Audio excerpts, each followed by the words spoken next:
Pow wow. Are you dodging the static? How did you do today dodging the static? I know you woke up, some stuff happened, you wasn't even expecting it. You was like, man, what we gonna do? How do I get above the static?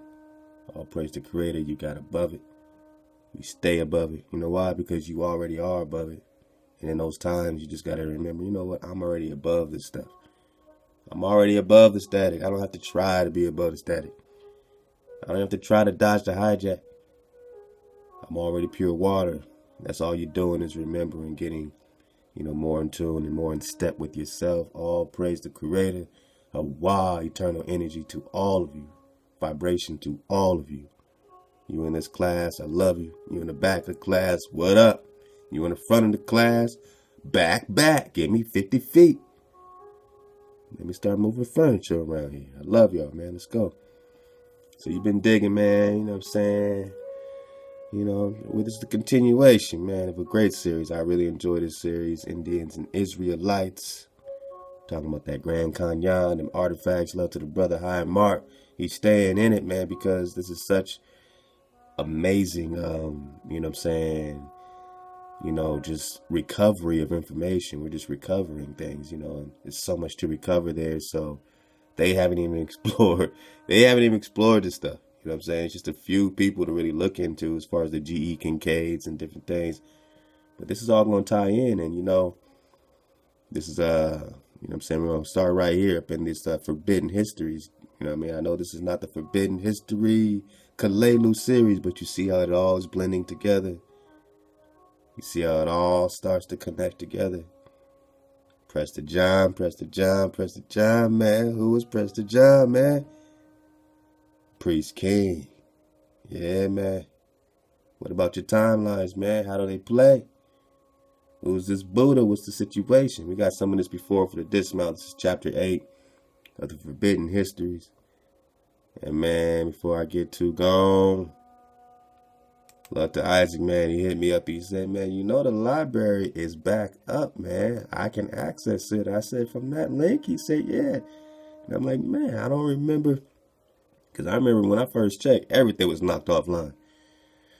So, we've been patient, man. I've been back and forth with these people as we build our new framework anyway. But I'm like, wow, to have this up while we're in transition is a wonderful, wonderful blessing. I know, wow, our Creator, our existence is with us, because without this, you just feel like, man, I got all the links, but it's just real dope having it in one place. And I know it must feel good for all y'all, man, to be able to have this as a tab that's just up. So if you need to get to a certain doc that is in here, that we building on, that you want to share with somebody, you ain't got to like, man, what's that link?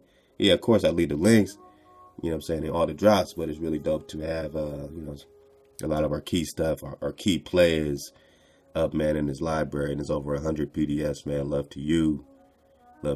Hard to find PDFs, man. So this is how our series continue. It's all the energy that you've been digging up. And right now, click on this one, man. Click on the link, get in the library, get cozy, pause it, let the flutes play, come back, press the video, let go. All right, Forbidden Histories of the Americas, Daniel Lowe. So we're in that right now. Oh, man, so much great drama. I'm so excited. 1540 to 1450.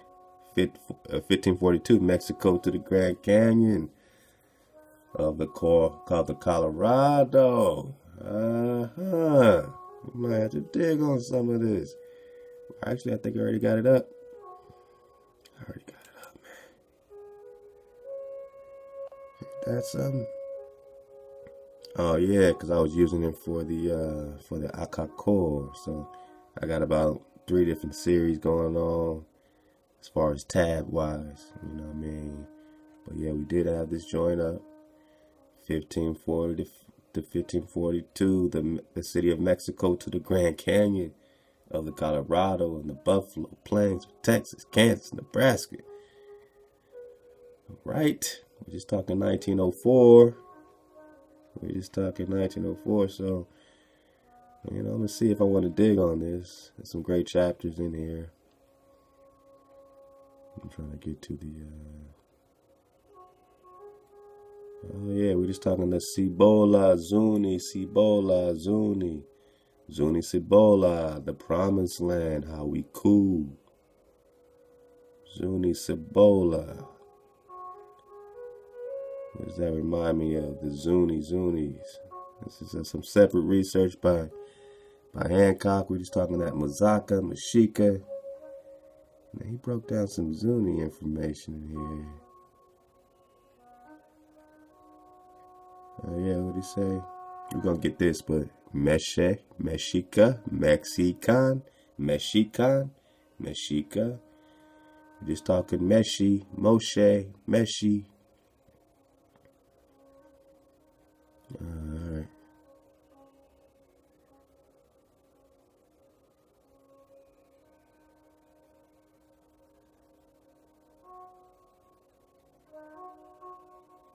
Yeah, I'm gonna read this to y'all, man, because this is gonna connect to some other drop. I was just looking for this Zuni though. Thought I could just see it right quick. You know me, man. I'm just vibing with y'all. No one's in a rush around here. Zunis. I know you got Zuni on me, man. Here we go. Here we go. Now, this is a separate researcher, man, Gran Hancock. And we in another doc. So that's another doc from 1904. This is some separate research. Now, look. Some authorities think that Michoacan, you know, Michigan, right, was much larger than it was when the Spaniards arrived. Benedict Warren wrote in The Conquest of Michoacan, which you now say today is Michigan. The anthropologist Jose Corona Nunez cites the Codex Plancarte to support, or cites, the Codex Plancarte. Gotta get that. To support his contention that at one time the Tarascan kingdom included a large part of northwest New Mexico. Now, New Mexico is where Estevanico died, remember? And Hawiku, which is Cibola. They say Hawiku is in the Zuni Cibola complex. Now we got the Cibola. Zuni Cibola. Food supplies. Then the settlements at Zuni, Cibola, Coronado, therefore moved his headquarters to the largest. So he's crossing through, and they're crossing through this Zimbola. Now this is when they're linking up with Estebanico the Moor, Amaraco, Zuni.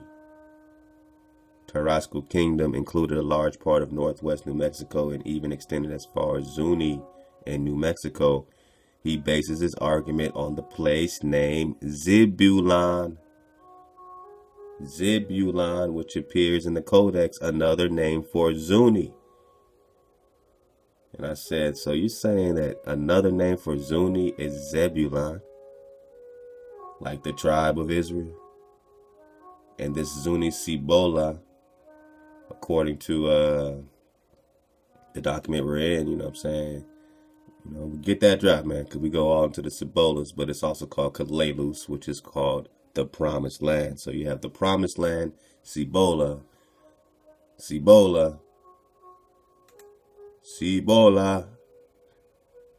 connected to Zuni, which is connected to Zebulon. So we're going to get back into this, man. This is just the intro. I'm just real excited about the library. You know what I'm saying? We put so much effort and work into this, and you know, we're going to transfer all this over into, you know, we're just going to keep it flowing, man. I mean, this is the first thing we built, man, starting in 2014, man. So it's just right to continue the progress, man. But I'm glad to have this up.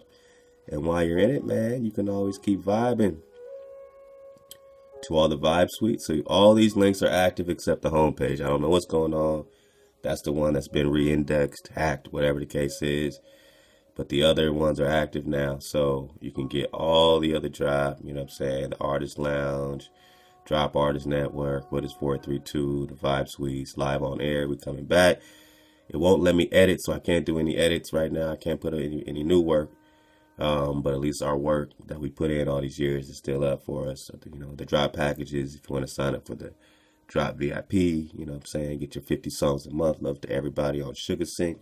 Send me an email, you know what I'm saying? If you have any issues with it, music@432thedrop.com.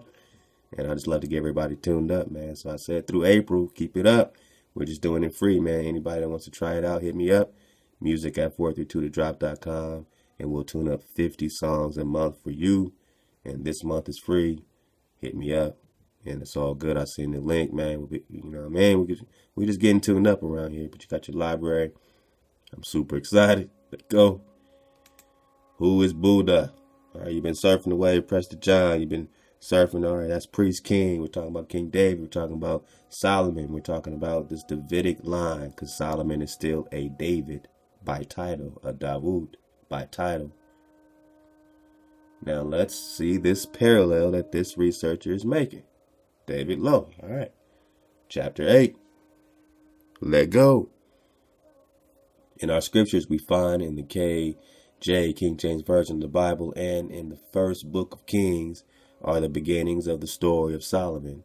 As you read the story of Solomon, being familiar with the story of Buddha as well, you notice some very strong parallels. I would like to point out, although no one has noticed, that there is, according to those who place probable dates on things, a 200 to 300 year difference between the days in which Solomon walked and of those in which Buddha is said to have done. All right, so it's a few hundred years in between, about 300 years. Now, that ain't nothing when we look at our timelines, and we know that for the man going to totally drop. All right, so we know we got dropped off. The medieval chronographers came and, you know, shuffleball changed and put the same king in different times, in different places. So he said they dropped it off in 300 years and made a different king, but it was the same story, the same dynasty, the same ruler with it. But they'll change the name of the ruler or the king, and they'll change the place of it, and they'll drop it in a different place of history. And the most notable shifts were 300 years. So they'll shift back 300 years, drop off that story again, 1100 years or 1000 years. And 1800 years, and it'll be the same king, same story, but they'll change the names and the places for confusion. So let's see how this plays with this 300-year difference between the days in which Solomon walked and of those in which Buddha is said to have done. We're just looking at some strong parallels, and love to the brother High Mark, who's dropping about the Buddha, about the, you know what I'm saying, the, you know, I mean, Buddha's a title, man. It's like all this stuff is titles, and we've been just fed the information a certain way, so we have a certain perspective as soon as we hear it, a certain trigger, like anything else. We're removing all our triggers to say, all right. I mean, first thing, if I say cross, you think Jesus. But if you say cross to them, it's just talking about two lines intersecting, man. Two lines intersecting. What's the indigenous truth of two lines intersecting? All right, X marks the spot, you know what I'm saying? That might be a very important place wherever it's being marked in the middle of it. We're talking about energetic ley lines and grids, and how the grids are crossing, the cross of the energy. You're talking about cardinal points, north, south, east, west. True north, true south, true east, true west. That's a, you know, all that is meaning behind two lines intersecting, but now you just think Jesus. So they've hijacked, how can we let them hijack the basics of frequency? So, you know, all these things are titles. We're trying to see, before they put the title on it, did Buddha call himself Buddha? Did Prester John call himself Prester John? So what's the drop? As you read the story of Solomon, being familiar with the story of Buddha as well, you notice some very strong parallels. So let's go. However, as mentioned earlier, those of the followers of Buddha relayed the events for near 300 years before anyone bothered to write it down. So it was an oral history. Remember, Thoth brought you writing, and before that, you were communicating on much higher levels. But now that people say, our brothers say, oh man, where's the writing? Where's the writing, man? Can you decipher the writing? But before that, you was on a much higher level, a much purer level. See, writing opens things up to interpretation, I mean, a lot of funny business can go down when things start getting jotted down. So how much would you think was lost, altered, or even added to the basic story before it was written? An example of why I am not in the slightest concern with the time gap is if you have ever studied the story of Joseph of Egypt and the story of the Egyptologist created Imhotep. Imhotep. He's saying that was created by Egyptologists. The same story, let's see, of which I still chuckle over, we find an 1100-year difference between the two characters, yet when one understands with wisdom, it is very clear that Imhotep and Joseph are one and the same. Of course, many would say crazy. But if you're thinking out the box and you're researching out the box and you're getting into the root of it all, perhaps when you factor in your timelines and the shifts, aren't they right there on target with what Flamenco was saying? He was studying Egypt. He was studying Maya history. He was studying all history as he's trying to put together these shifts. Hebrew history, Babylonian history, all right? And he said, what, 300-year gap, time shift? And there was another, he said 1,056 years, which is pretty much 1,100 years. The same king, the same ruler, pushed back 1,100 years, pushed back 300 years. Joseph and Imhotep are the same. According to, we're just digging on some waves to surf. We wanted to see this from as many angles as we can crystallize with. So we're comparing Solomon with Buddha and Imhotep with Joseph. Let's go. Let's go. That's how we start this thing. Yet, all right. So you see, when 300 years is the gap needed to be filled and one of the players didn't write things down for 300 years, I am not at all concerned. All right.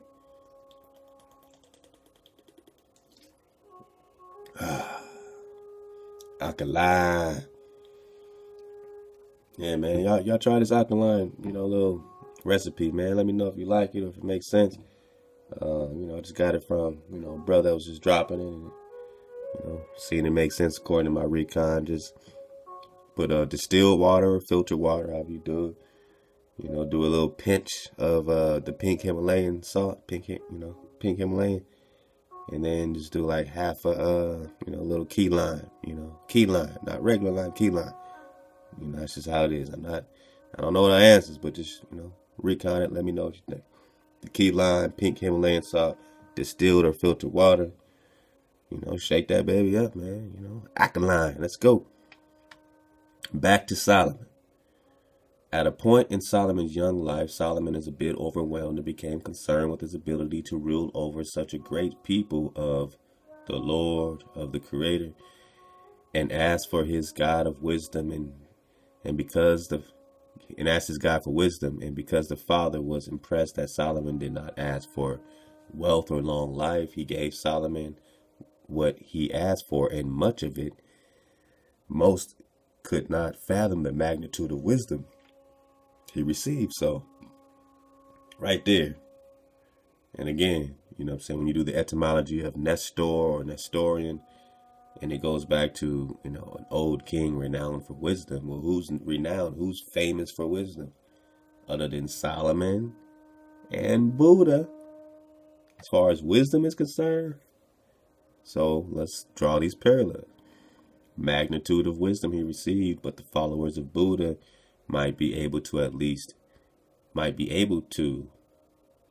some degree. No other in any history has a story comparable to the wisdom of Solomon other than Buddha, except maybe the story of Buddha. All right, so 1 Kings 4:29, let's dig on it. And God, Hawa, gave Solomon wisdom and understanding exceeding much and largeness of heart, even as the sand that is on the seashore. 1 Kings 4:34. And there came all peoples to hear the wisdom of Solomon from all kings of the earth, which had heard of his wisdom. 1 Kings 10 and 23. So King Solomon exceeded all the kings of the earth for riches and for wisdom. 1 Kings 10:24. And all the earth sought to Solomon to hear his wisdom, which Hawa had put in his heart, not in his mind. Not in his mind, but in his heart. 2 Chronicles 1:11. And Hawa said to Solomon, because this was in thine heart, and thou hast not asked riches, wealth, or honor, nor the life of thy enemies, neither yet has asked long life, but has asked wisdom and knowledge for thyself, that thou mayest judge my people, over whom I have made thee king. Wisdom and knowledge granted unto thee. Wow. Can you imagine that? So no other in the many histories of the many religions and cultures of the past compared to or even resemble the wisdom of Solomon and the man himself other than Buddha. But how could they possibly be one and the same? And neither sides of the coin or medallion in this case seem to know it. You know the answer. There are none so blind as those who will not see. Wow. They don't see because they won't see. So look at these caves. Look at these paintings from the caves of Ajanta, India. Ajanta. Queen of Sheba? Question mark.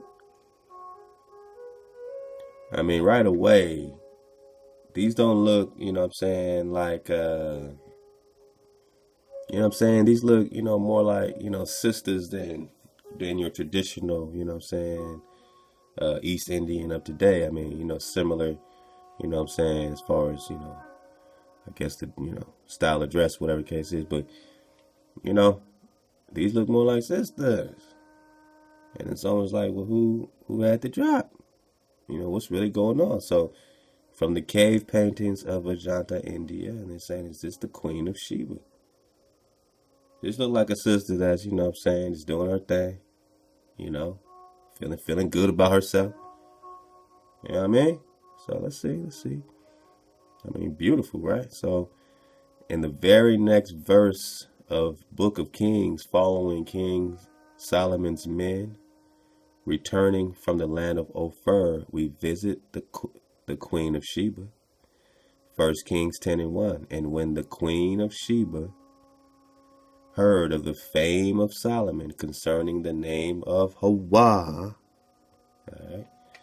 she came to prove him with hard questions. Now the scholars of the Hebrew would have us believe that the word Sheba is of foreign derivation, providing no definitive translation, and yet they tell us that it is the name of early progenitors of tribes of an Ethiopian descent. So we hear about the tribes of Sheba, and they're of this Ethiopian descent. But remember, there's two Ethiopias, and that they also called you Ethiopians here. Samuel Sewall. Oh, these Ethiopians, as dark as they are in America. So Ethiopia is not even a place. It's just a title of distinction of dark people wherever they are. India is not a place. It's just a title of distinction of these dark copper-colored people wherever they are. And that's why they call Prester John priest king of the three Indias, of all these Indians, so-called, right? All these copper-colored people here. All these particular tribes here.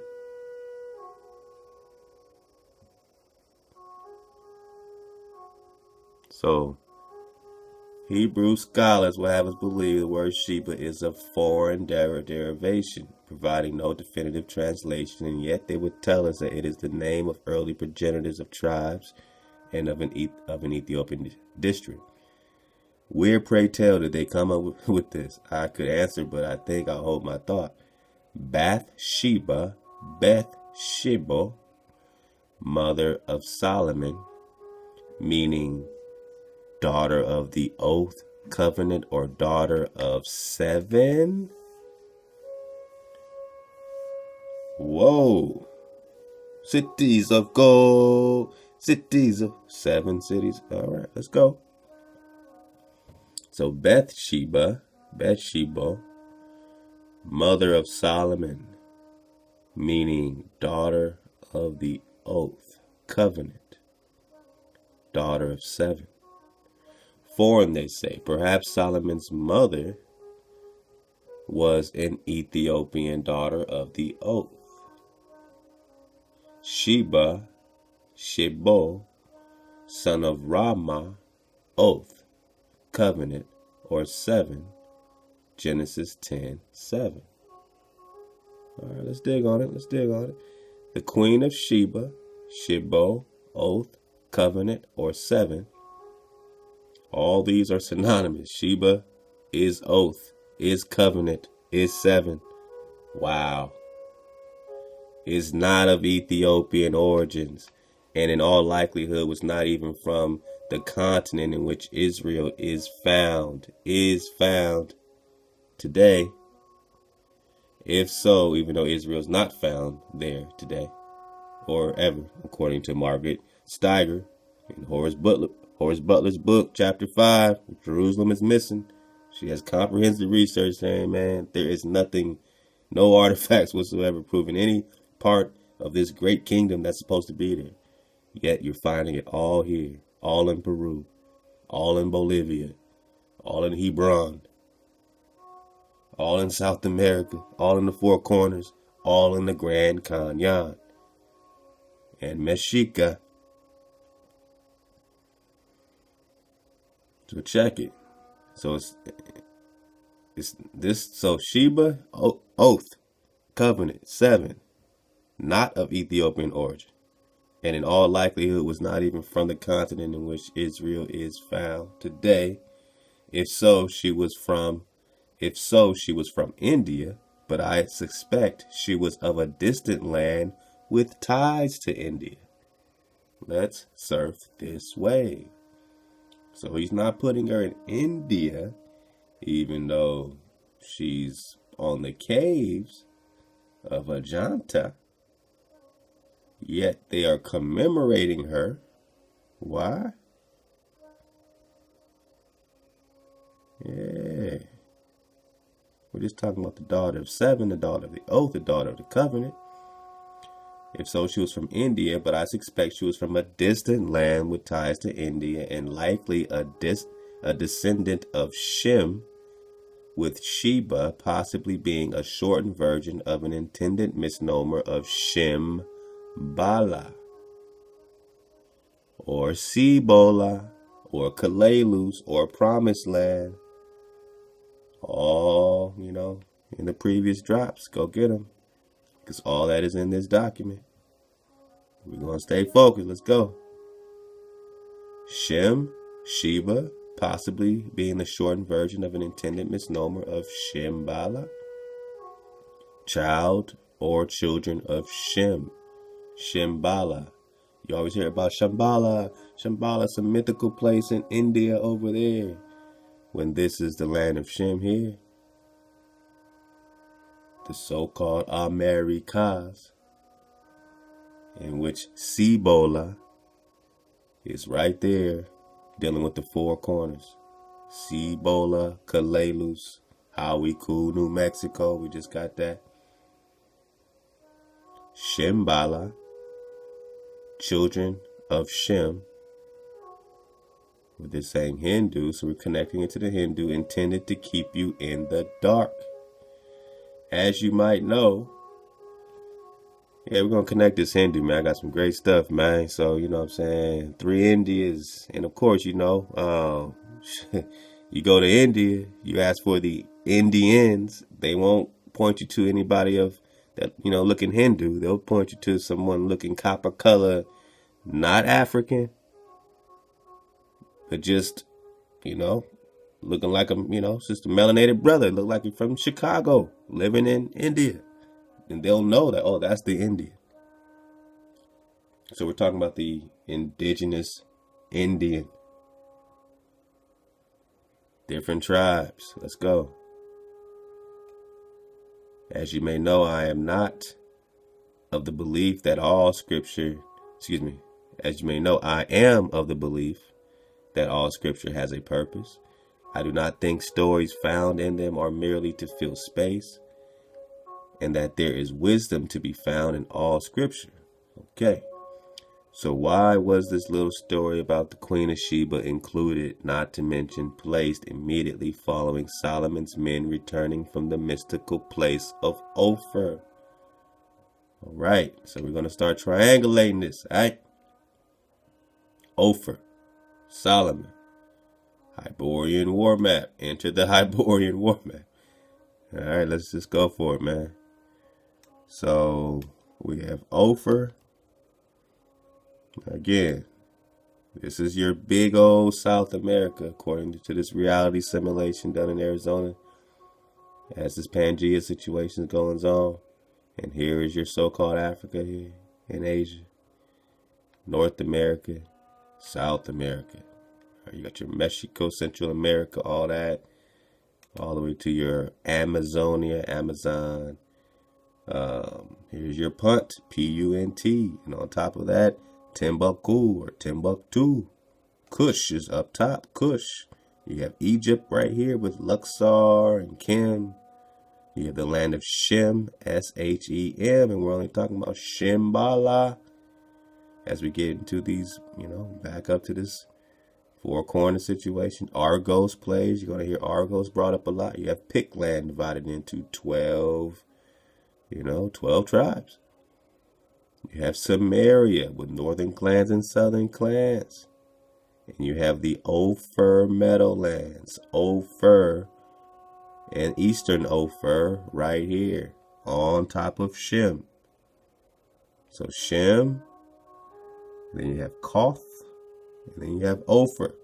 All right, underneath that is Egypt, Cush. That's right here. All right, on top of what would be Peru and the Amazon. And of course you have the Thoth. Oh yeah, Thoth. Amon spell barrier. Thoth is always here with his spell barrier. Land of no return. Zimbabwe, Iranistan. You got Persia here. You got a lot playing over here. A lot going down in this Hyborian war with 04.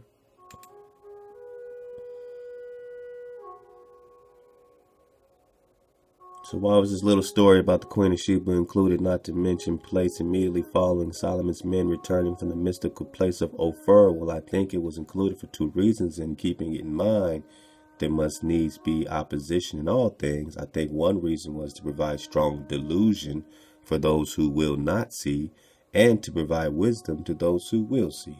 I think it was included to cater to those who push their 200,000-year-old mitochondria African Eve theory. Bang. Push their 200,000-year-old mitochondria African Eve theory. You know anybody pushing this mitochondria African, everything's Africa, Africa, Africa. And then you dig on, you do your own recon, and you find reality simulations. And in Africa, you don't see no parts of what you would call Egypt today. So that means that all that, just like Thoth said, when Atlantis was sinking, he went to another land, the land of the hairy barbarians, and you look for Barbaria and Tartaria. And then he said he set up and did his pyramid thing in the 18th dynasty and started building in the pyramid of Giza and the halls of Amenti. And he started building it up over here. But before all those pyramids were here, and they were sunk. Atlantis was sunk. His pyramids were sunk. Those islands were sunk. And then he put them over here. And now you think it's all out of here and everything's flip-flop. We're just talking about, the 200,000-year-old mitochondria African Eve theory. And in opposition to shed light to those seeking truth.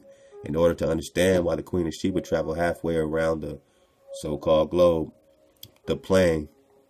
across the plain, to hear this wisdom of Solomon coming from a man no less, one would need to understand the nature of the wisdom and why it is important to the queen.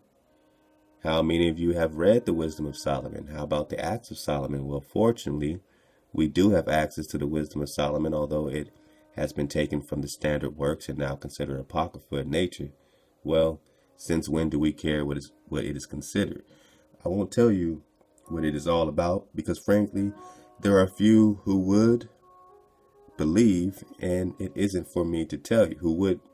There are few who would believe, and it isn't for me to tell you. It is for you to discover and decide for yourself. I assure you, without expectations of you, that the queen would have to be very interested, simply because I know that she, along with many women of the past and even today, have sought after understanding concerning her very being, which is quite obvious, has been suppressed in most religious teachings, if not all, and even to this day. I wish I could further expound upon this, but I cannot. So he's going to hold back some drop. All right, man. Well, what you going to tell us then, man? All right, well, when the queen, having brought many hard questions to prove Solomon, one way or the other, 2 Chronicles 9:1, was satisfied in seeing King Solomon was as she was told, and much more, she gave to Solomon things she had brought from her homelands, such as gold in large quantities. Why would she do this? But one thing in particular that often goes unnoticed, and that is spice. And why would this be mentioned in Scripture? It is further expanded upon that neither was there any such spice as the Queen of Sheba gave King Solomon. All right, let's keep rocking with it. In the days of Solomon, the origins of spice was well known, at least those spices which they were accustomed to. It was known that all spice came from South Asia, East Asia, and India, and yet the queen managed to bring Solomon spice unknown to them. Where did it come from? Scholars again assume that spices from Central and South America were not known until the Spanish conquest of 1519. I think they are wrong, and I believe this is where the Queen of Sheba came from. South America. Central and South America. He says scholars assume that spices from Central and South America were not known until the Spanish conquest of 1519. Well, to those particular Europeans, so-called, coming over, maybe not. They didn't even know about soap and water. Or, you know what I'm saying, soap. They had to go to the marketplaces. When you read Dan Stanner's book, The American Holocaust, and they go into all these marketplaces that they were blown away. They never seen nothing like these marketplaces that were here in Mexico. And that's when they got the drop on soap. Straight up. So yeah, spices, but doesn't mean everybody was in the dark about these spices, right? I think they are wrong, and I believe this is where the Queen of Sheba came from, Central and South America. And from the mythical land of Shambhala or Shimbola. Now Solomon in turn gave the Queen of Sheba all her desire, whatsoever she asked, 2 Chronicles 9:2. Now after the queen had seen the greatness of his wisdom, his home, and his way, and the way his servants, his people, and his men were happy, it is my belief that she desired this for herself to be a part of. I will have no doubt that all the wives that Solomon was given, and of the foreign wives that the Queen of Sheba became one, desiring to mother a true heir, and established a royal bloodline from the King David in her own land, which they knew the prophesied Davidic king would come from. Their own land. You get that? That the Queen of Sheba became one, desiring to mother a true heir and establish a royal bloodline from the King David in her own land. He just said her own land was where Queen Sheba came from. I believe this is where she came from. Where? Central and South America. So when you link Prester John to South America, you better link King David to South America. If you link Solomon to South America, you're going to link Sheba to Central and South America. And you're going to comprehend and understand why they call South America the motherland.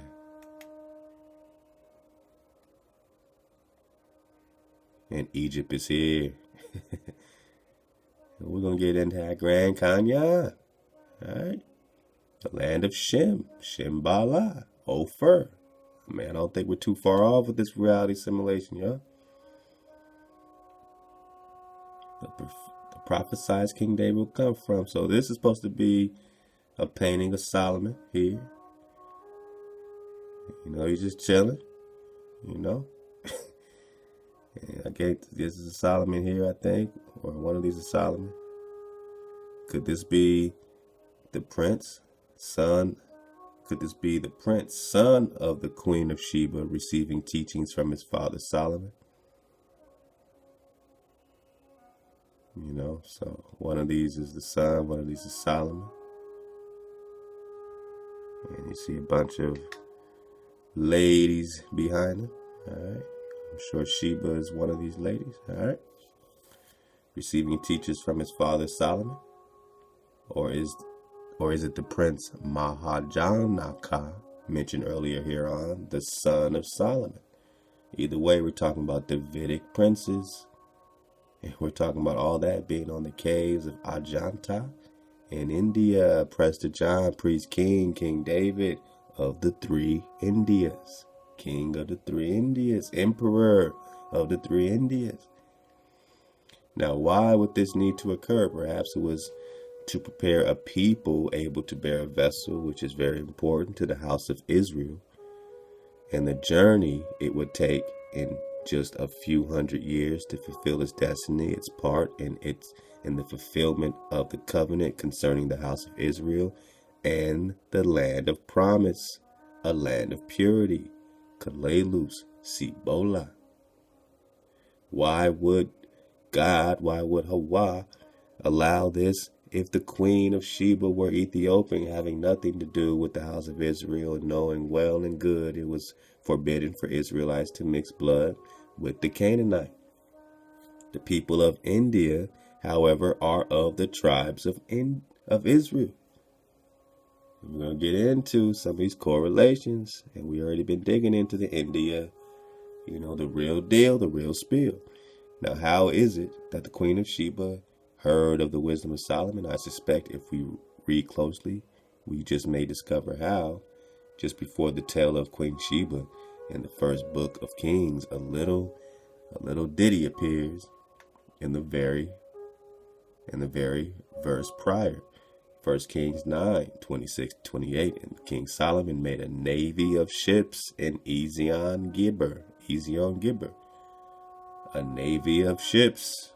Prester John had a navy of ships, which is beside Eloth, on the shore of the Red Sea in the land of Edom.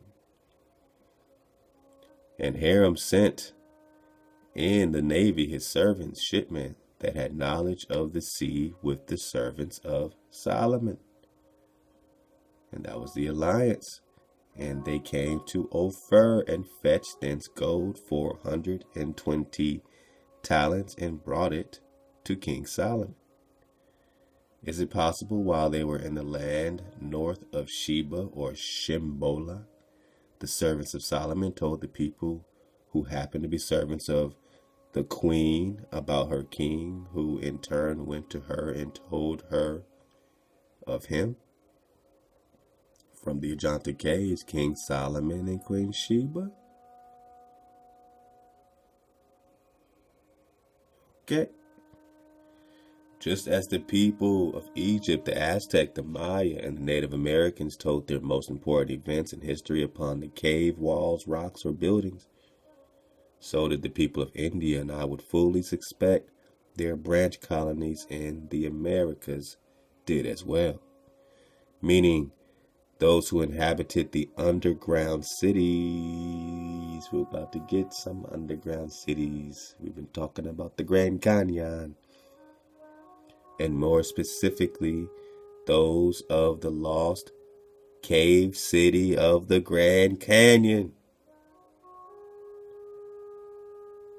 Gran Khan.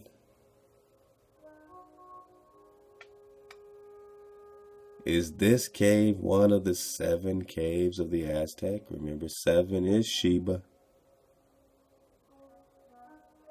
All right. Now let's get some more.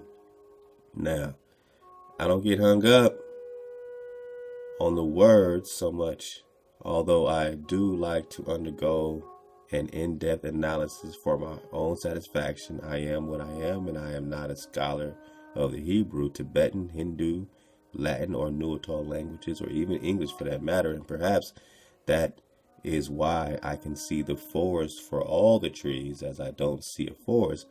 I see many individual trees, each with its own identity and characteristics. Each is deserving to be viewed.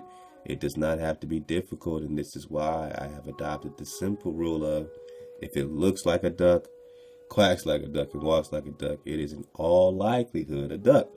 The words, although far and few between, separated from the sentences, they help describe or tell a story all by themselves without fitting them into a sentence. I can't help but notice the similarities in them. Maya was the mother of Buddha. Okay.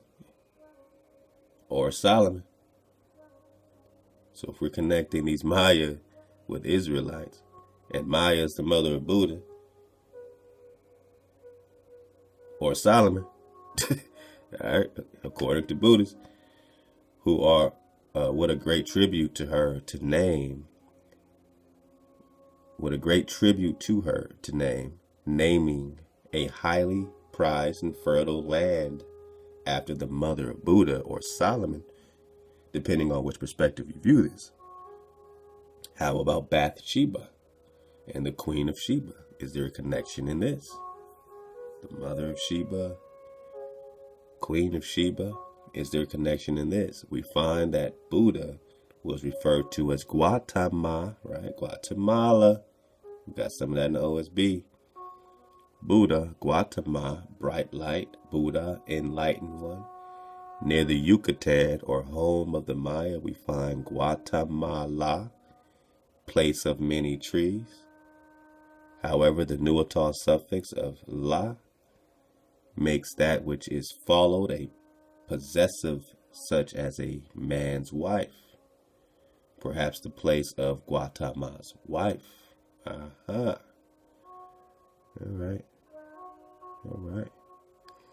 Strange enough, one of the other undisputed artifacts of Spain, the Lady of Guatemala, a city of Spain, supposedly meaning Guator, safekeeping, and more. See, I don't know how it could happen, but I find it more plausible that it derives from Guatemala or Guatemala, Buddha.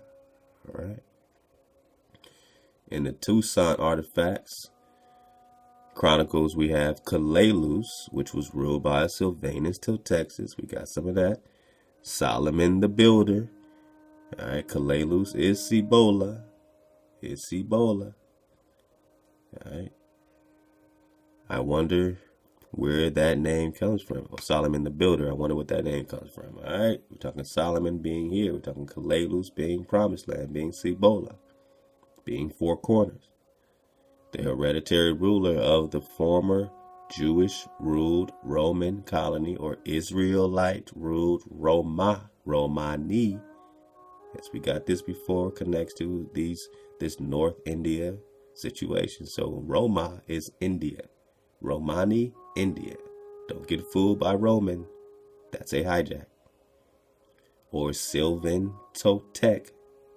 They say Shiva or Siva, a Hindu supreme god. All right, so we dug on that. We dodging hijacks, but we're trying to see what we're saying.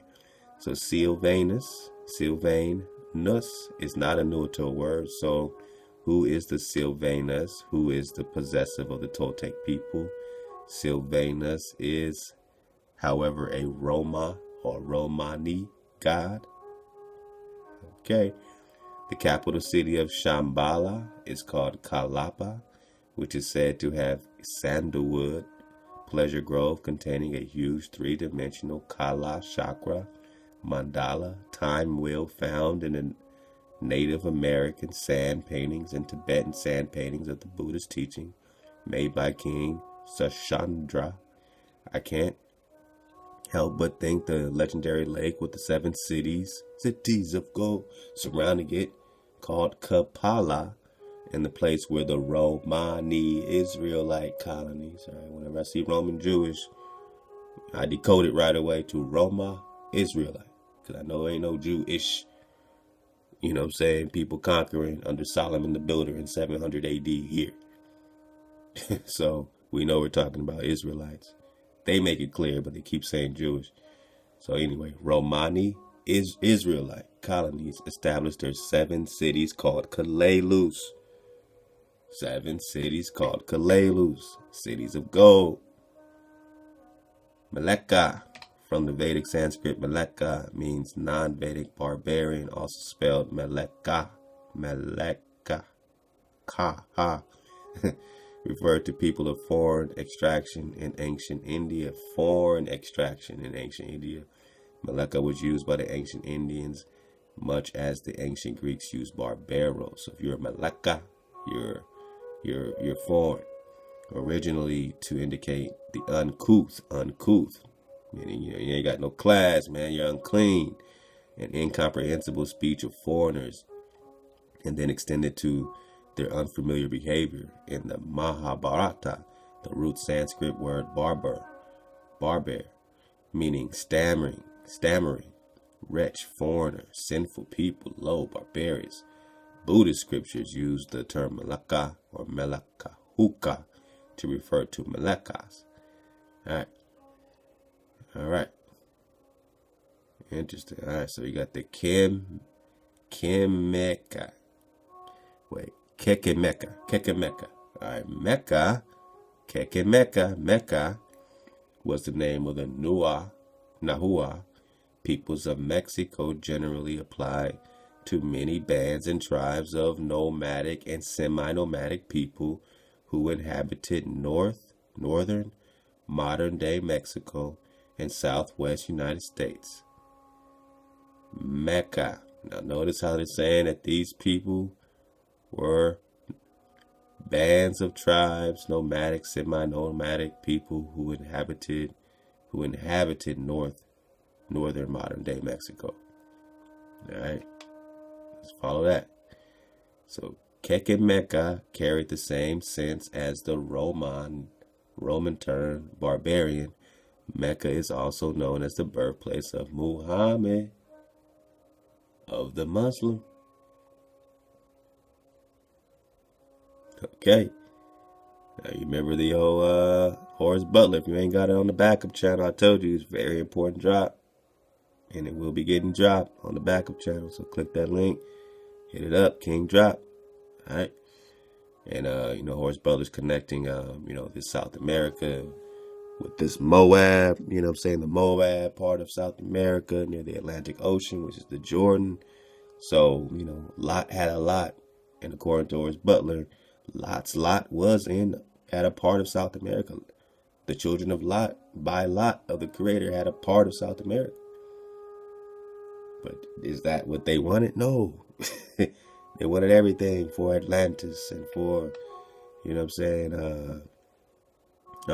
Morocco. Everything's Morocco. Everything's a Mexican. Everything. They weren't satisfied with their lot in South America. And how does this, birthplace of this Muhammad situation, this Kekemeka, and these semi-nomadic tribes and nomadic tribes and people who inhabited modern-day Mexico and southwest United States connect with these, Khan against Khan and, Moor against Moor situation. In Buddhism, Pterocarpus santalinas, or sandalwood, is considered to be of the Padma lotus group.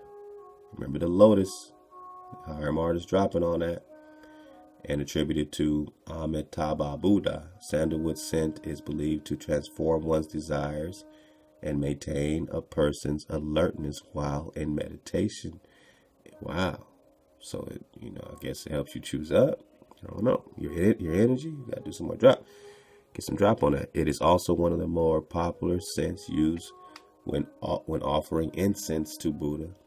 Solomon's men are said to have brought back almug trees from Ophir. Almug is believed to be sandalwood.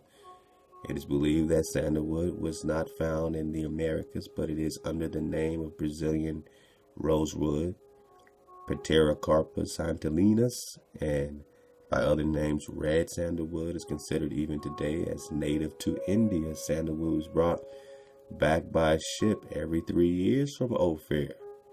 1 Kings 10:10, and she gave the king 120 talents of gold and spices from very great store and precious stones, where there came no more such abundance of spices as these which the Queen of Sheba gave King Solomon, and the navy also of Hiram, that brought gold from Ophir, brought in from Ophir great plenty of almug trees and precious stones. Is that the sandalwood connection that we're talking about? And the king made of almug tree pillars for the house of Hawa, and the king's house harps also, and psalteries for singers. There came no such almug trees, nor were seen unto this day. So it was a big deal. And King Solomon gave unto the Queen of Sheba all her desire whatsoever she asked, besides that which Solomon gave her of his royal bounty. So she turned and went to her own country, she and her servants. Why is it necessary to insert verses 11 and 12 in the middle of the subject of Queen of Sheba's visit? What does Hiram and his fleet going to Ophir have to do with the Queen of Sheba? Oh man. Then he gets into the pomegranate in the city of Montezuma. Alright, man. I'm going to save this because we're going to tie this into the Forbidden History series. But I just kind of wanted to start on that Buddha-Sheba connection. Now, let me check this out right quick. We was digging on the Ajanta caves in India. This is the site ancientorigins.net.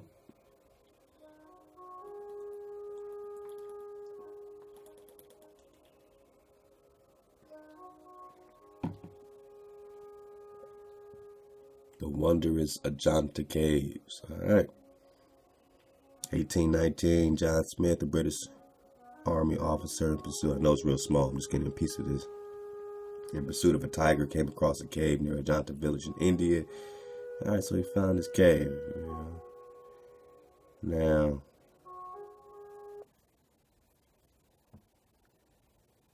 let me see. We're talking about the stupas.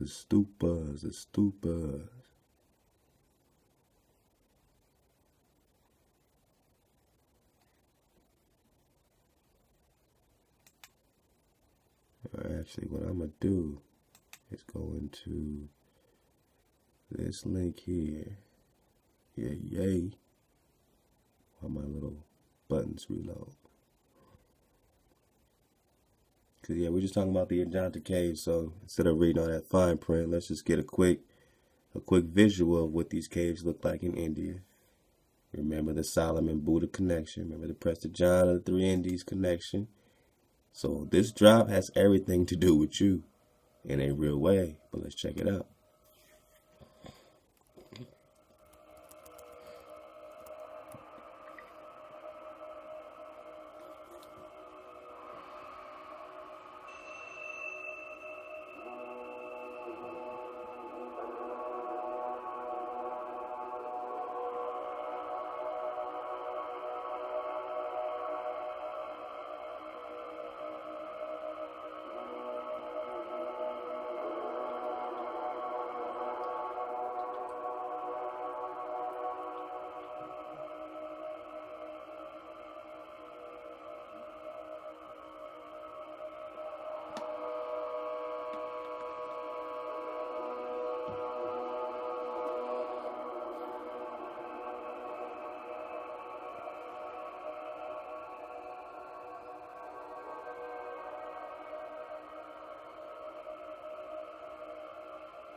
Wow. All this underground they had to dig up. Just look at it, man. Some of it still looks like pristine, man. Still standing structures, man.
Okay, very interesting, right?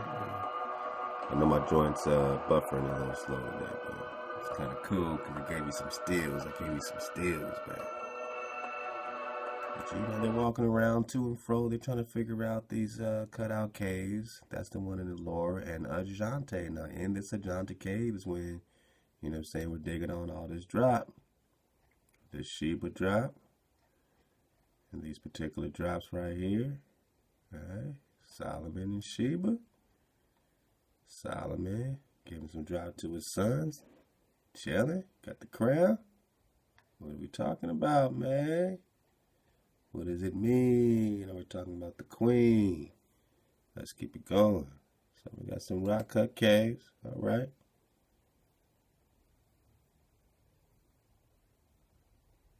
Let's see. Get that out of here. Now, something else I wanted to get on. What's this here? Yeah. Hold that thought. We got some Grand Canyon drop. I want to get right into this particular text right quick because we got some of this before. I wanted to make sure we had time to get through a few of these parts right now. Let me get it bigger. Try to see what other correlation we can draw between these Hebrew, you know what I mean, particular migrations. Let me get it back to,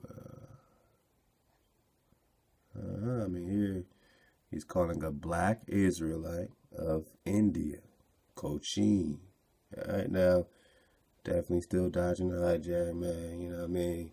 Every author, a lot of times they have their, you know, little mission. You know, some of it's just to bring it to India, just for what they're, you know, trying to, you know, label as India or this, and this. But here, you know, we kind of, you know, hits very familiar veins with this particular author because we're talking about the dark-skinned Hebrew.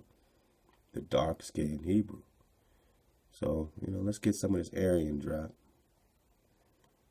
Let's get some of this Aryan drop. All right, so Aryan, definition and deception. Let's get it quickly. Although today we're in the book called The Way, the prophetic messianic voice to the path of the Edenic kingdom. That's in the library. Go to the library. You got the link. Very excited about that. So we hear Aryan, right? You hear Aryan, you think, you know what I'm saying, blonde hair, whatever, you know, Hitler, you know what I'm saying, the Aryan race, you know, pure Aryan. But what's the real Aryan? Let us find the truth. Dropped some of this before. I think he's still dropping on this Aryan. This is a great drop on it as well. Aryan definition and deception. Although today in the world of info, we have come to associate the term Aryan with the Euro-Gentile race. Euro-Gentile race, especially of India. It must be understood that this was not an original term applied to the white race. As a standard above, I do not use the term Aryan to refer to those who are not of the dark-skinned people of India that originated from European nations who usurped the title for themselves after they invaded and dominated the India Empire for the sake of identifying the people of today without confusion. Aryan is a Sanskrit term that in no way refers to the European race. It was used by the dark-skinned indigenous populations throughout thousands of years before the advent of Euro-Gentile and their racial superior caste system myth. Aryan is an English language word derived from the Sanskrit and Iranian term Arya. Now I just showed you the Hyborian war map, and it has Iranistan here. So when you think Iran, connect the dots to South America. Let's go. Connect the dots to South America. So we're talking about Arya. That's the root. Arya. The extended form Aryana, Ari, and Arya. It was originally used as a self-ethnic designation of the indigenous black Indo-Iranians, Indo-Persians, or South Americans. The term literally means noble and spiritual. Ha! So now they say we're noble and spiritual. We're Americans. We're Europeans. We're all these titles. Which makes you have to wonder, well, who are you? And you're jacking everybody's titles because people who are, truly, rocking on a land, they're proud of that. They don't have to change titles a bunch of times. But who's snatching up all these titles? Snatching up everybody's titles. So the term literally means noble and spiritual. The Sanskrit lexicon Amarakoshi defines Arya as Mahakula Kulinarya, being of a noble family. Well, what's more noble than the creator seed? And what's more Aryan and noble than you? What's more noble than you? Sabya, having gentle or refined behavior or demeanor.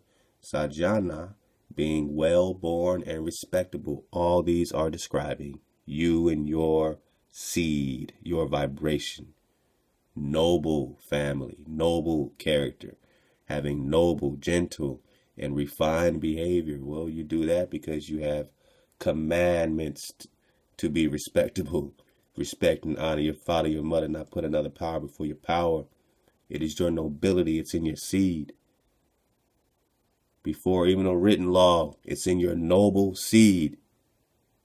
It's a part of your noble family, which is your noble seed. Before Thoth taught you writing, being well-born and respectable, being virtuous, honorable, and righteous. Righteousness is in your flow. It's in your blood. It's in your birthright. That's your status. You were born with a noble blood, a noble family, and a noble status. Honorable, virtuous. Aryan, Arya. In Hinduism, the religiously initiated Brahmin, Kshatriya, and Vishyas were Arya, a title of honor and respect given to certain peoples for noble behavior. So first it's about the family, and then it was just became a title of noble, you know what I'm saying, for noble behavior. All right, since y'all behave nobly, you'll be Arya. So you see how it starts to transform. This word is still used by Hindus, Buddhists, Jains, and Zoroastrians to mean noble or spiritual. So it's more of an abstract of the seed of the family, which is what connected the people to their spiritual and cultural roots. Now compare this definition with the definition of an Enochic Hebrew above and see if you get the connection between the two. They are one and the same as an Enoch Hebrew.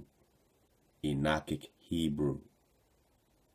Talking about the seed, the nobility, the righteousness, well-born, one and the same. So first you got a connection between this Buddha Solomon, and now you got this connection between this, the root of this Arya with this Hebrew right here in front of your face. So just as the Europeans have always done, they invade a people's civilization and conquer it, mostly through the spreading of disease and filth, and they steal the legacy and history of the people for themselves, except when they feel the legacy is not going to place them above and beyond the world, or they failed to conquer the people, i.e. Islamic, Ethiopia, Zulu, just as they took the African princess Europa's name and applied it to their whole race. So they took an African or more, you know what I'm saying, queen, princess, and named their entire race, or, even though they're not the original Europeans, right? After Europa, an African princess, Europa, I'm European. I'm a descendant of an African princess or more princess, and took Abraham's son's name and said their own originated the name Africa. So this author is saying that Africa comes from one of Abraham's sons. Which one? And took the Hebrew ethnic culture and applied it to themselves as Jews, and furthermore, took much of the northern Native American culture, copper color, and now say that they are descended from them and only recognize the white tribes as federally protected natives. So they took the ethnic designation of the Black Aryans of India, so-called Black Aryans of India, and applied it to themselves in a racially superior way. Nothing new for the track record of the Caucasian race, whatever that means. What does it mean? So don't be deceived in any way about the ignorant Aryan nation skinheads, the Nazis of Hitler's regime, or the European invaders of India. All in their own ignorance just want to be great like the dark-skinned peoples of India or America, who lived what they say they were through works, not skin color or empty words. In this sense, the modern Aryan wannabes are true failures at being Aryan, respectable, honorable, noble, righteous. Furthermore, in light of this, the dark-skinned Hebrew themselves, descendant of India, and as I presented, would have been designated as Aryan when they did the will of who he's calling Yahweh or Hawa, all right, particularly the Enochic Hebrews. All right, okay, let's get some more. How we doing? Oh yeah, we're making good time. So remember, they had this picture up of who he called a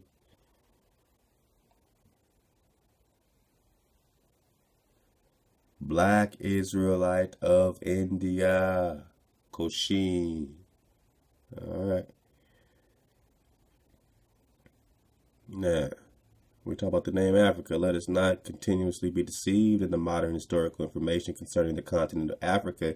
It has been said that Africa was named after Sextus Julius Africanus, born in Libya, but it believed to be of Roman descent or Romani. Thus, of course, has been implanted in the minds of the people of the continent which bears that name, and the lost so-called African Americans here in the United States. I told you, you are the book. If he's calling you lost, and this author is Shalaman Y. Halahawi. If Halahawi's Shalaman, which is Solomon, all right, Shalaman is calling you lost. Why would he call you lost? The only time you refer to a whole nation as lost is when you're talking about the lost tribes. You don't ever hear them talking about the lost Chinese. All right? But the lost so-called African Americans, which he's saying you are not African American. You're so-called. He's a researcher. He's putting so-called for a reason and calling you lost for a reason. Let's get that again. This, of course, has been implanted in the minds of the people, all right, about this origin of this Africa term. Has been implanted in the minds of the people. The origin of this African has been implanted in the minds of the people of the continent which bears that name, Africans, and the lost so-called African Americans, the lost Negroes, the lost tribes of Israel, here in the United States. Kalelus, Cibola, Shimbala, leaving a negative imprint of European and Christian colonial superiority. However, history long before Julius Africanus tells a completely different story. For one, where did the Africanus parents get the name Africanus from in the first place? Now check this out. Josephus in his Antiquities Book 1, chapter 15 says, Abraham after this married Keturah. Let me get this a little bigger.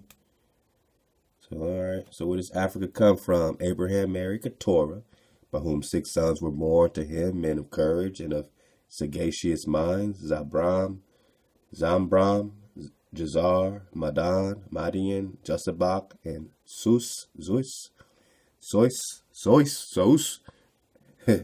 Now the sons of Zeus were Sabathan, Dadan. The sons of Dadan were Latusen and Asor, Luam. The sons of Madian were Aphas and Ophrin and Anak and Ebedas and Eldas. Now for all these sons and grandsons, Abraham contrived to settle them in colonies. And they took possession of Troglodytes, and the country of Arabia, the Happy, as far as it reaches to the Red Sea. It is related of this Ophrin that he made war against Libya and took it, that is, his grandchildren, when they inhabited it, called it from his name, Ophrin,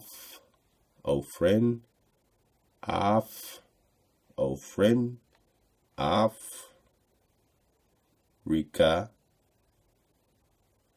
And indeed, Alexander Polyhistor gives his attestation to what I hear say, who speaks thus. All right, so check it. Cleodemus, the prophet, who was also called Malak, or Malchus, who wrote a history of the Jews in agreement with the history of Moses, their legislator, relates that there were many sons born to Abraham by Keturah. Nay, he names 3 of them, Aphir, and Sorim and Japhran. That from Sorim was the land of Assyria denominated. So they came from Sorim. And that from the other 2, Aphir and Japhran.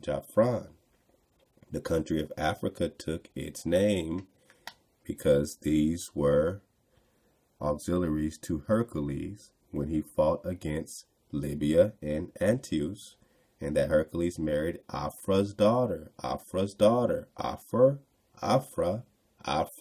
Khan. Afra, Ame'ri, remember Ame'ri, Theodorus. Theodorus is Ame'ri, is Naaman or Nahum, Nehemiah. All right, so this is Afra, son of Abraham. And this is where he's saying Africa's coming from, right? So, I don't know. You know what I mean? This is just interesting. It's a different take. Let's see. There's a couple little things I wanted to get, or big things popping. Big things popping. As we make this connection, get towards our dismount here, man. Love to y'all surfing the wave today.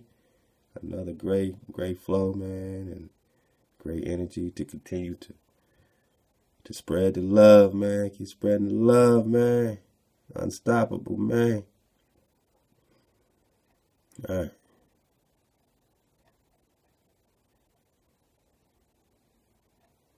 I'm skipping some good stuff, man.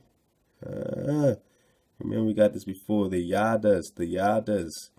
His own tribe and nation were doomed to destruction for the sins like the descendants of Yahuda or Yudah, which is the true pronunciation of Judah. Mr. Maurice says, the Yadavas were the most venerable immigrants from India. They were the blameless and pious Ethiopians whom Homer mentions. He called all of us Ethiopians. We were the seeds of the Creator. It means just dark, swarthy, copper color, whatever you want to call it, calls the remotest of mankind. So the Yadaras were the most venerated immigrants from India. They were the blameless or righteous, pious or righteous Ethiopians or copper color, righteous copper color people whom Homer mentions and calls the remotest of mankind. Now, why would he call you remote if you were over there on his side of the world? Or did they have to discover you in the third India, Prester John of the three Indias? Part of them say the old Hindu writers remained in this country. Say the old Hindu writers remain in this country. So part of them remain in the country. Part of these Ethiopians remain in that country. And hence we read of two Ethiopian nations, the West and the Orient, or the East. So the West and the East. Some of them live far to the east, and they are the Yadavas, who stayed in India, while others resided far to the west. The fact of art of the tribe, yet remaining in existence, is one of the pieces in circumstantial evidence which I consider invaluable. It cannot be the produce of forgery, and couples very well with the two Sions or Zions, two Merus, Mount Meru, Merus or Perus. I believe that M and P are interchangeable. It is on circumstances of this kind that I ground my system. They surpass all written evidence, for they cannot have been forged. This immigrating tribe of Yadu or Yudah we shall find of the first importance, for they are no other than the Jews or Israelites. Yahudah, Yudah.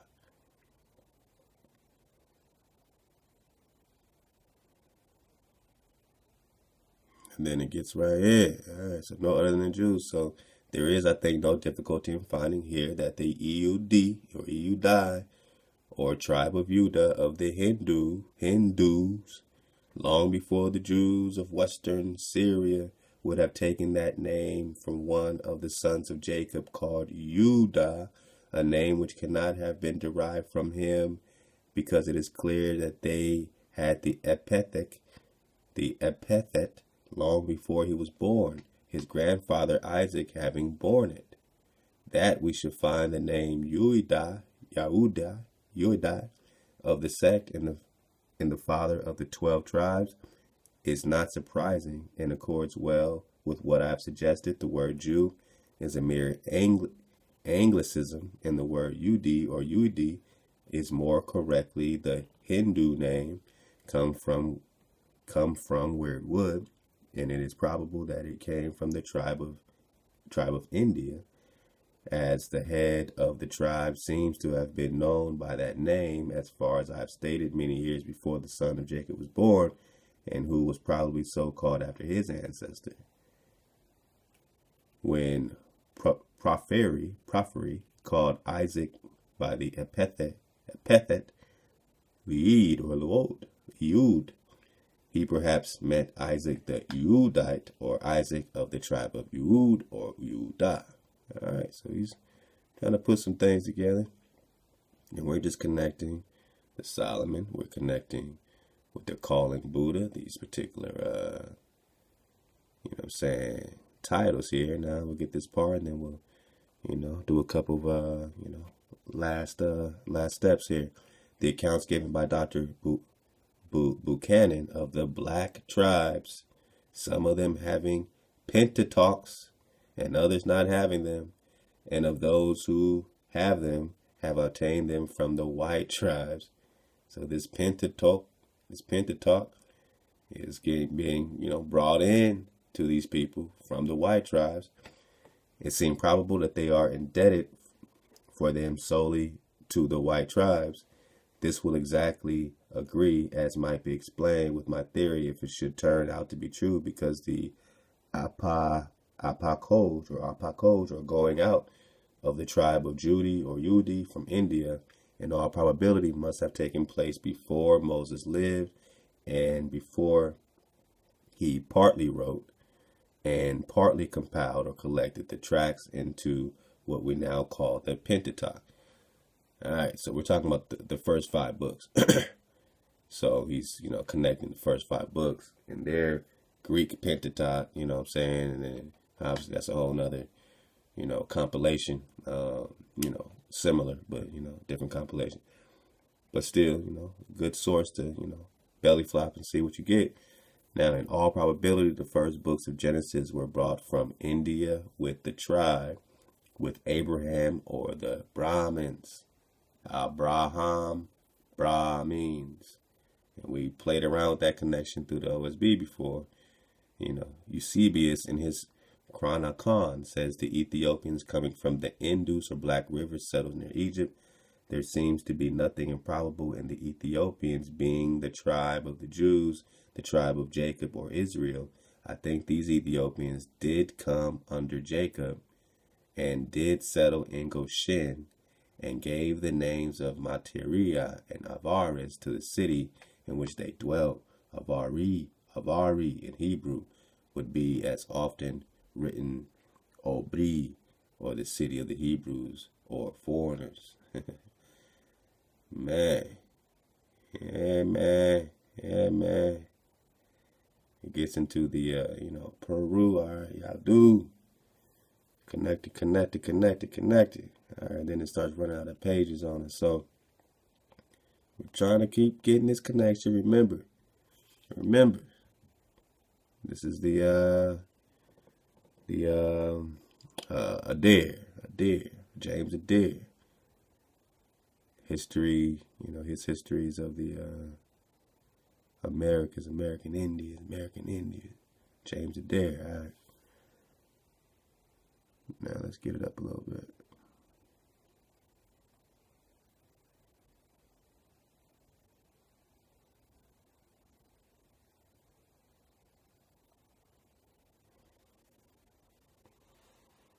Yeah, all right.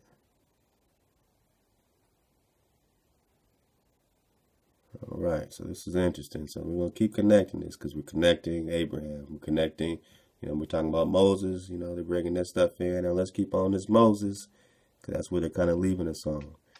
Now, it says, before I conclude this argument, now he's doing different arguments connecting the Indians and the Israelites. I must here observe that when the Indians meet at night to gladden and unite their hearts before who he's calling Yohewa or Hawa, Yohewa, all right, they sing Yahwashu, Yehwashu. All right, so they're putting all these things, all right. With much energy, the first word is nearly in Hebrew characters, the name of Joshua. Interesting. So if they're singing Joshua, right, If these indigenous tribes are singing Joshua, I hope I got that link up still. Yeah. And we had this other resource, other document called the Book of the Beginnings by Gerald Massey, who's doing what? Connecting Joshua with the indigenous truth as Shu and Anhar in Egyptian mythology, and Moses and Joshua conducted their people with the solar orb round the circle of signs, overcoming the opposing powers postulated by the early men. So in the Toltec mythology, Huey-Mak or Huey-Matzin and Quetzalcoatl conducted their people through the pilgrimage. So we're connecting this Moses and Joshua with Huey-Mak and Quetzalcoatl conducted their people through the pilgrimage and wanderings recorded in their picture writings. Huey-Mak, like Moses, wrote the code of laws for the nation and conducted the civil government. Quetzalcoatl, in relation to Huey-Mak, plays the part of Joshua. So you got this Quetzalcoatl. They try to badmouth him, say he got drunk and left, and he got kicked off the island or something. Come on, man. You know they hate Joshua. You know they hate Joshua because he was clearing them out for your promised land. Not just people, giants. Hijack fallen angel seeds. When Quetzalcoatl began to give the laws instead of Huey-Mak, so Joshua began to give the laws, or Quetzalcoatl, he sent a cry to the top of the mountain of outcry, whose voice could be heard for 300 miles round. Joshua follows Moses as the leader of Israel and instructs the people to go up against Jericho, his mountain of outcry, and to sell it with a shout that ought to have been heard at an equal distance, as it was loud enough to make the walls fall flat. The old red land, Huey-Tapalalan, was the name of the original home of the North, from which the Toltecs, Sylvanus Toltexus, we're getting that. Solomon the Builder, same person. Their leader, Quetzalcoatl or Joshua, wore a long robe marked with crosses. What's the indigenous drop of the cross? X marks the spot. It's an energy. We're talking frequency. The sign identifies him as the one who crosses. So his indigenous truth, according to this researcher, is identified as the one who crosses, or what? Quetzalcoatl attained the land of promise. Quetzalcoatl attained the land of promise, and in his golden reign, an ear of wheat grew so large that one man could hardly carry it. Joshua led the people into the land flowing with milk and honey, where a single bunch of grapes was a load for 2 men. So we're talking about Joshua, Quetzalcoatl. Joshua, Quetzalcoatl. How are we connecting the indigenous tribe? Well, James Adair says that they're singing Yah, He, He, Wa, Shu. Yah, He, Wa, Shu. Yah, He, Wa, She. Yah, He, Wa. And you're thinking, oh, Christ, or that must be the Jesus version of things. But that's Joshua. That's Quetzalcoatl. That's the one that brought him into the promised land, led by the Creator. Their Savior literally brought them to their promised land. Quetzalcoatl, Joshua, Yehovah Shu. That question mark something is properly expressed by our double vowel. Oh, let it be observed. All right. So check it. Let it be observed that as something is a ruler, a commanding. Was Joshua ruling, commanding? So the Indians say, Bul Hakse, strike a person that is a criminal. In like manner, they sing Meshio. So they sing for Joshua, and then they sing for Moses or Huey-Mak. Huey-Mak and Quetzalcoatl. Huey-Mak, Huey-Matzin, and Quetzalcoatl, Moses and Joshua. Now they also sing Meshi-Wa, Wa, Meshi-Wa, Wa, Meshi-Wa, Meshi-Ha, yo, meshi wa ha, meshi wa he. Transposing and accenting each syllable differently so as to make them appear different words, but they commonly make those words end with one syllable of the divine name, Yod-Heh-Wah, He-Wah. If he connects this with the former part of the speech and consider that they are commonly anointed all over in the time of their religious songs and circulating dances, the word seems to glance at the Hebrew origin, and perhaps they are sometimes synonymous for something signifies oil, the person anointed, Messiah, Meshe, Messiah, and he who anointed which with the Indians is Meshe Ha-yo. Meshi. Where you getting this Meshi? Take the Meshi. Come on with me to the Meshis. Back to the Graham Hancock drop. We're just talking Meshis. Who are the Americas? We of the Americas know them as Mashika, Meshi, Moses, Huimak, or Mexican, Mexico is Mexica. The Mexica languages, Mexica, Peru, Mosaka, Mosak is their neutral name, Meshi-Khan. Meshi-Khan in Mexico. Moshe or Mashika. We're talking Moses. Moshe in Peru. Mosquito in Nicaragua. We're just talking Moshe. You know what I mean? I wanted to get all this. I just don't have time to get it, man. But about the different names for the Messiahs, the Assyrians called them Musku. Herodotus writes of Moski. Tiglath-Pileser mentioned in the Old Testament, mentions in the description that the Moskaha were able to put into the field an army of 20,000 men. Josephus mentions Mosakini, Mosak, but Josephus puts them in the sons of Japheth.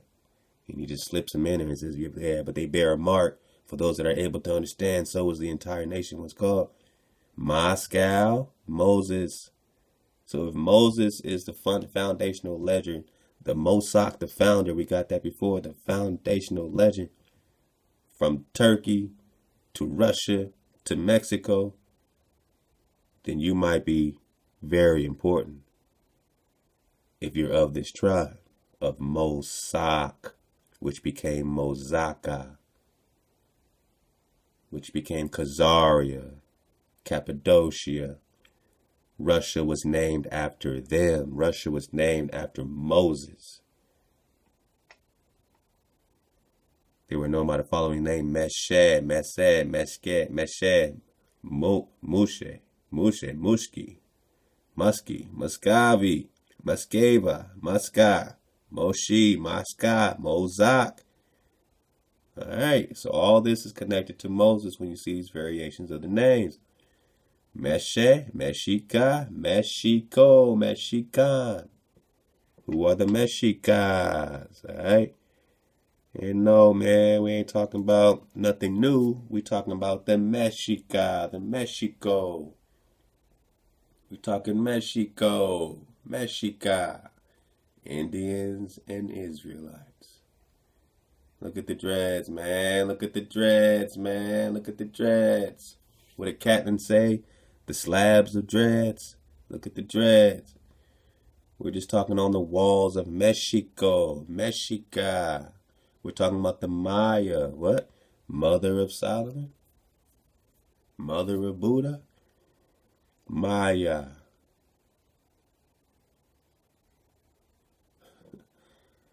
We're talking Israel and the so-called Indian. And we're talking the indigenous drop, the indigenous truth. Nothing more. We're just talking Mexico. And I'm saying you copper color races, according to the 1828 Webster Dictionary, the copper color race found here is the definition of American. The copper color race found here is the definition of American. And we dig on the Grand Canyon, and we dig on this Joseph and Amhotep, and this Solomon the Builder, and Prester John of South America, and Sheba, of Shambhala or Cibola or Calelus or Hawiku or the Promised Land. And we deal with this Peru and Cuzco, the navel of the earth. And we, factor in our, Hyborian war map, and we see the true drop of what we're getting. I mean, look at what we're finding here. When we talk about artifacts, look at what we're finding here. Look at what we're finding here, man.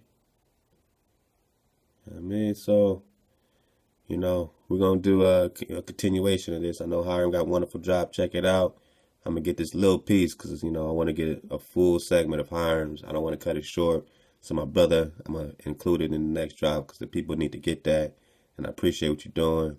And I'll just get this little piece right quick, man, so we can do our dismount out of here, man, with this funny little corny guy, man. But he's kind of bringing some light on some of the Grand Canyon and this Buddha or Solomon drop. Let Hey go. guys, thanks for watching Beyond Science. It's Mike Chen. If you watch my vlog channel, then you'll know that the Grand Canyon is one of my favorite places in the world. I love to go hiking or just sit there admiring its beauty. Non-creepily, of course. Now, if you didn't know, the Grand Canyon is pretty big. It's 277 miles long, up to 18 miles wide, and over 6,000 feet deep. And every time I go there, I don't know, it just has this mysterious spiritual vibe to it. I feel like there are so many mysteries within the Grand Canyon. One of the reasons I wanted the superpower of teleportation, if I could have any superpower, it's just so I can go explore the Grand Canyon. Because I don't know if you've seen them or not, but I see these like random cave openings in the distance and I always wonder what's inside. What would I find? Maybe some ancient cave paintings, hidden treasures, a sleeping bear, I don't know. But recently I was sent a story that I can't believe I never came across. It's a story that was featured on the front page of the April 5th, 1909 edition of the Arizona Gazette, which talked about the discovery of an underground city that was found in the Marble Canyon region of the Grand Canyon. I don't do conspiracy theories all that often, but this story is so interesting. So according to the news article, an explorer named G.E. Kincaid, who was funded by the Smithsonian, was going down the Colorado River alone, and in his words, he was looking for minerals. And by minerals, I think he means gold, because gold mining was forbidden at the Grand Canyon at the time, so he couldn't just come out and say it. Anyway, Kincaid was looking for his minerals when he spotted stains in the rock formation about 2,000 feet above the riverbed, approximately 40 miles upriver from Crystal Canyon. There he said he saw a cave entrance that is 1,486 feet down from a cliff. The cave was hard to spot and extremely hard to get to, but Kincaid went in because, he's got to have his minerals. Anyway, he went in and found something remarkable and history-changing. Kincaid then collected some of the items he discovered, shipped them back to the Smithsonian back in DC, and shortly after, 30 to 40 archaeologists were sent by the Smithsonian and led by Professor S.A. Jordan. Further explorations were made, and according to Kincaid, they found long passageways connecting hundreds of rooms. The rooms were about the size of ordinary living rooms of today, though some are 30 by 40 feet square. These are entered by oval-shaped doors and are ventilated by round air spaces through the walls into the passages. The walls were about 3 feet 6 inches in thickness, and inside the rooms were all sorts of artifacts such as weapons, copper instruments, and here is where it gets mind-blowing. Some of the rooms contained artifacts as described in the article as, quote, doubtless had their origin in the Orient, including a big Buddha statue sitting cross-legged with a lotus flower or lily in each hand. In other rooms, ancient Egyptian artifacts were found, such as vases or urns and cups of copper and gold. Carved on all the urns over doorways and tablets of stone are mysterious hieroglyphics, and in one of the largest chambers, mummies were discovered. Some of the mummies were covered with clay and all were wrapped in a bark fabric. All the mummies examined have proved to be male. There were no children or female being buried there. This leads to the belief that this section was the warriors' barracks. Now, this underground citadel was so humongous, it was estimated that around 50,000 people could have lived there comfortably. So if this is real, think about it. All the history books from around the world is going to change, because not only will we have to reevaluate the sea-bearing abilities of the ancient Egyptians, it would challenge everything we think we know about our own history. Not just about who made it first to the Americas, but we would also have to consider what else have we missed? What might we find tomorrow or for next week that could completely change something else that we are teaching in our history books. And what's so interesting about this is that, let's say this is real. Ancient civilizations from Asia and Egypt went on vacation because they heard about how awesome the Grand Canyon is. They came, thought it was beautiful, and decided to stay. Let's assume that happened. Now, no. This is Egypt. This is Atlantis. They didn't have to go on vacation. Knucklehead. if you start examining some historical stories and legends from China, from Egypt, and the Native Americans in the area, then it all sort of connects together. For example, when we think of the ancient Egyptians nowadays, we think of these people living in the deserts, but the Egyptians had very advanced seafaring capabilities. We know this because in 2011, ancient docks and ships were found on the coast of the Red Sea at Menasseh that once launched voyages onto the open ocean. Other evidences are scenes carved into the walls of ancient Egyptian temples, which tell of a remarkable sea voyage. A fleet of cargo ships bearing exotic plants, animals, and precious incense navigates through high ocean waves on a journey from a mysterious land known as Punt, or Land of the God. Researchers were never quite sure where Punt was, but I guess it's possible it could be the Grand Canyon. Also, or Punt could be right here. P-U-N-T. Right here over South America. My people, we're going to stay up. We're going to suit up. We're going to choose up. Keep our vibration up. Keep digging on the vibe suite so you can vibe up. And I love y'all, man, for surfing this wave, man. And, we'll keep vibing, man. I think we're going to go to the Chronicle of Akakor and get into that Estevanico next. And just keep surfing the wave, man. Love to all y'all vibing on the flat drop. Orientation is key. Being prisoners of war. I love y'all, and together, man. Together, and today we are free. Today we are free. Today we are free. Drop Nation.